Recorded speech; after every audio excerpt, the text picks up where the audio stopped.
Can you imagine being the other Republican presidential candidates and looking at Donald Trump in Scotland, of all places, taking selfies with Scottish kids and thinking, we're losing to this guy by a country mile, and he can afford it?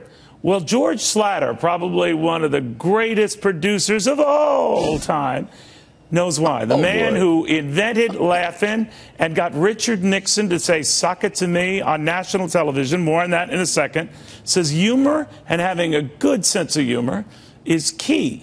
Even if you don't like Donald Trump, he has got that going for him. George, great to have you, my friend. I think that is the thing that people are missing with Trump, that, you know, he's obviously comfortable in his own skin, whether you like him or not, and he's funny. What do you think? Well, he is funny. He's hysterical. He's almost as funny as Rush Limbaugh. I mean, I think he's wonderful. So is that behind his success, or his bluntness, or the rage that he addresses? What is it?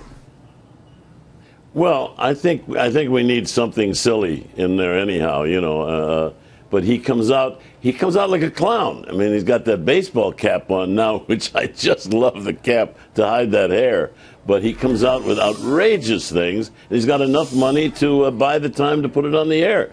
So it's going to be an interesting game. That debate is going to look like the world's wrestling champion. Remember when they had tag team wrestling? That's what it's going to look like. Everybody's going to be yelling. Nobody's going to be making sense. How are they going to get 17 down to 10? That's what I want to know. Well, that'll be interesting to see. But I think there's something people miss in this coverage of Trump. A lot of people hate him, and they seize on the ego, and they seize on the McCain comments, and they seize on the Mexican comments, and they mistake the messenger for the message, and his message resonates with a lot of people who are angry, and they seem to think it's another Herman Cain quick phenomenon. It'll change. I don't think it's that. And I think you see it in a lot of pressers he does and interviews he does. He throws it right back and just makes light of a lot of things. And I think that's something people are missing. What do you think? Well, I think he's got great technique. He's got enough money to and he yells down everybody. Nobody can talk when he's out there. He just babbles and babbles. I don't even think he knows what he's saying. But he is good for the media. He gives you guys tons of sound bites, and then he shows up in that hat. And I don't know. There's a rumor he spent more time at the Playboy Mansion than Cosby. I don't believe that, incredible. But I'd love to see his email. You had to go down this avenue. But George, what I'm looking at, no. What I'm looking at here, and you, of course, who appreciates good humor in candidates when you can find it, even if you can't find it, you'll force it. I want you to acknowledge that Donald Trump has outsmarted, outwitted his rivals. What say you? Well, it's a multiple choice, isn't it? I mean, really? Outsmarted, it's just out volume. He's just louder than they are, and he gets all the. Do you realize how many hours of airtime you've devoted to Donald Trump? More than Ann Coulter, for Christ. I mean, he's on every 5 minutes and yelling and doing something, so he gets a lot of media attention. Do you think he can win this nomination and become president?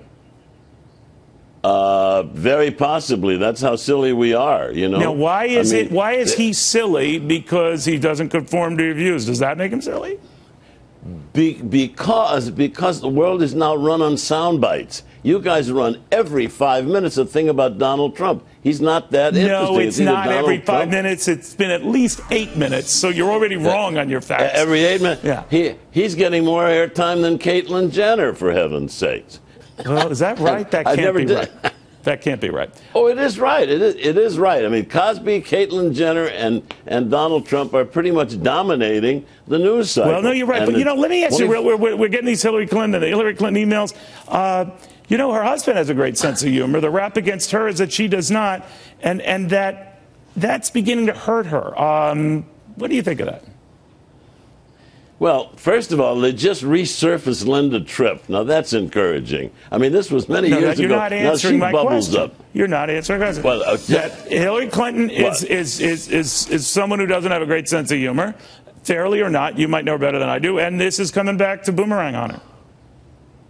Well, I don't believe she does have a great sense of humor. And I also don't believe that somewhere in these emails is some gigantic hidden secret. I'd like to read Trump's emails. She's been serving the country, and they keep every 5 minutes to try to find something to nail on her, whether it was Benghazi or whether it was, whoever. All right, so I'm not going to get an answer out of you. But George, we have time. We're going to go to commercial because we have to go back to Trump and some of these other stories because it could be up to 5 minutes. I don't.